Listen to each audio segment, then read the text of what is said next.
This is why that first link up always need to be somewhere public. Hell, maybe even the second and third. So in May of 2012, this girl goes out to a bar with some of her friends on a Saturday night. They're dancing, and there's this guy that keeps looking over at them. She doesn't pay him much mind. She says he's cute, but she's just not in the mood to talk to a stranger. And I feel that. Sometimes you want to just go and have a good time with your friends. Anyways, the night goes on, and one of her friends decides to give the guy her number without her permission.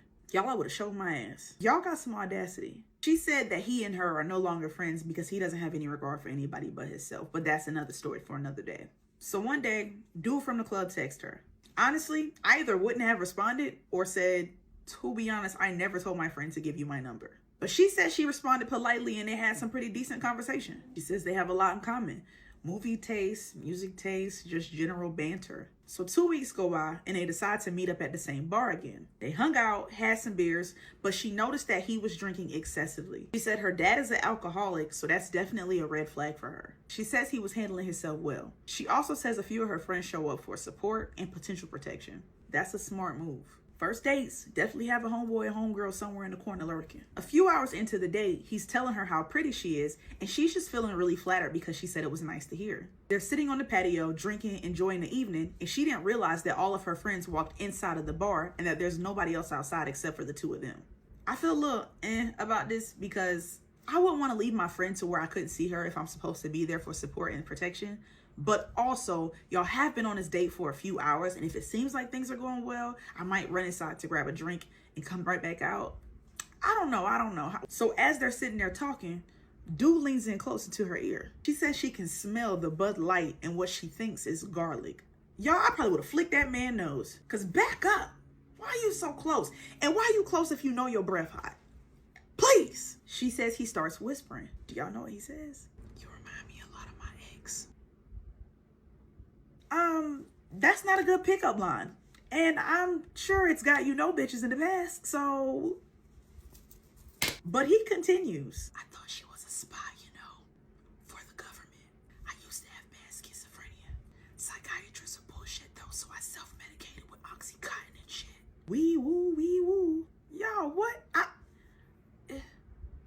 He wouldn't even have been able to tell me that much because I would have poked him in his eyes or something. I don't know. So she pulls back, but he wraps his arm around her shoulder and pulls her back in. She said she could feel his teeth hit her ear. And then he would have felt my forehead hit his because back up. If I'm pulling back, you grabbing my shoulder and pulling me in, I'm finna swing. So now she's starting to panic and she's like, I'm gonna go use the bathroom. She said her fight or flight kicked in and he looked strong. But y'all, he says, I'm not done. He goes, just let me tell you this. You ain't got shit to tell me. Let me tell you this. If you don't get your hand off my shoulder, you're gonna need more than Oxycontin to medicate when I'm done. So she says she pushes her elbows into his ribs casually, but not forcefully. I would be jamming that elbow. But she says she doesn't want to escalate the situation. So she's like, I have to pee really quick. I'm gonna come right back. So she's trying to stand up and he pulls her back down. And then he laughs. Y'all, the laugh would have sent me into psychosis. He says, sorry, just stay. I just have something important to tell you. And then he starts rubbing her arm. So she starts screaming. She said she started screaming loud.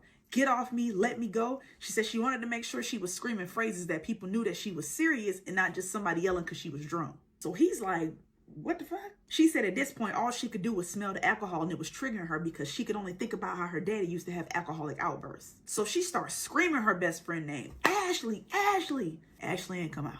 She says one of those patios is fenced in. It's like a big metal gate to get back into the bar. There are also no windows to see inside the bar either. She said she didn't struggle physically because in her line of work, she works with people who are physically aggressive. And she's found that the more that you struggle, the more aggressive they get. So he starts screaming, the voices aren't so bad now. I medicate with alcohol. She said he doesn't even sound mad. He sounds confused. Like he doesn't understand why she's so upset right now. My ex, she may have been a spy. I stabbed her by accident. Kind of. She left me and you look like her. And I like that, okay? I just care about you. I just want to be with you. Y'all, that's what he said to her. She said he was calm throughout the entirety of the conversation. Then the patio door opens and she hears laughter. Ashley's laughter. She looked up. Ashley looked over at them. She stopped laughing. Clearly things look serious. She says, go get the bouncer. She says she's grateful that she de-escalates situations for a living because she feels like it probably saved her from making the situation worse. Old dude lets go of her and goes, "You're still a bitch." Then he tells her, "You're gonna rot." At this point, she stood up, ran to her friends, and they went inside the bar, and the bouncer came and handled the guy. She said she went inside, sat on the stool, and was sobbing.